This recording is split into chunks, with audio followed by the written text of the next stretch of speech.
CM Revanth Reddy నిరుద్యోగులకు శుభవార్తలు చెప్పారు. గ్రూప్ 1 వయోపరిమితిని 46 ఏళ్లకు పెంచుతున్నట్టు సీఎం రేవంత్ రెడ్డి అధికారికంగా ప్రకటించారు. మాజీ సీఎం కేసీఆర్ ఈ రోజు అసెంబ్లీ బడ్జెట్ సమావేశాలకు హాజరు కానున్నారు. ప్రతిపక్ష నేత హోదాలో కేసీఆర్ తొలిసారి సమావేశాలకు హాజరవుతుండటంపై ఆసక్తి నెలకొంది. ఏపీలో మహిళలకు జగన్ సర్కార్ శుభవార్త చెప్పింది. ఈ నెల 16న చిత్తూరు జిల్లా కుప్పంలో వైఎస్ఆర్ చేయూత పథకం కింద అకౌంట్లలో డబ్బుల్ని జమ చేయనున్నారు. ముఖ్యమంత్రి వైఎస్ జగన్మోహన్ రెడ్డి బటన్ నొక్కి డబ్బుల్ని విడుదల చేస్తారు.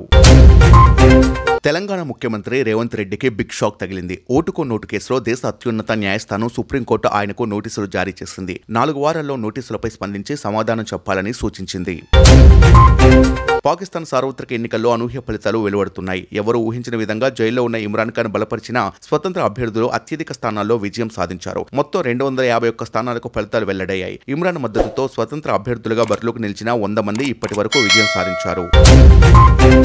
ఏపీలోని నెల్లూరు జిల్లాలో శనివారం తెల్లవారుజామున ఘోర రోడ్డు ప్రమాదం జరిగింది. ఈ దుర్ఘటనలో 7గురు మృతి చెందగా పలువురికి తీవ్ర గాయాలయ్యాయి. కవాలి ముసునూరు టోల్ ప్లాజా వద్ద శనివారం తెల్లవారుజామున 2 గంటల సమయంలో ఆగి ఉన్న లారీని వెనక నుంచి వచ్చిన మరో లారీ ఢీకొట్టింది. అదే సమయంలో ఎదురుగా వస్తున్న ప్రైవేట్ ట్రావెల్స్ బస్సును ఢీకొట్టడంతో ఈ ప్రమాదం జరిగింది.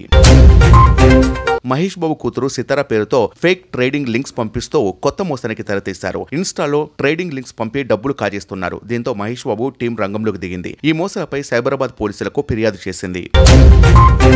ప్రపంచ సుందరి పోటీలు ఈసారి భారత్ వేదికగా జరగనున్నాయి. అంతర్జాతీయ అందాల పోటీల 71వ ఎడిషన్ను ఫిబ్రవరి 18 నుంచి మార్చి 9 వరకు భారతదేశంలో నిర్వహించనున్నారు. భారతదేశంలో చివరిగా 1996లో మిస్ వరల్డ్ పోటీలు జరిగాయి.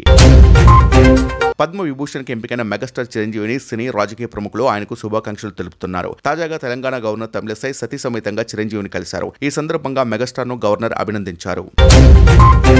బంగారం ధరలు తగ్గుముఖం పట్టాయి. 10 గ్రాముల 22 క్యారెట్ల బంగారంపై ₹10 తగ్గి 57,890కి చేరింది. అలాగే 10 గ్రాముల 24 క్యారెట్ల బంగారంపై ₹10 తగ్గి 63,150గా నమోదైంది. వెండి ధరలపై 100 పెరిగి 76,600కు చేరుకుంది.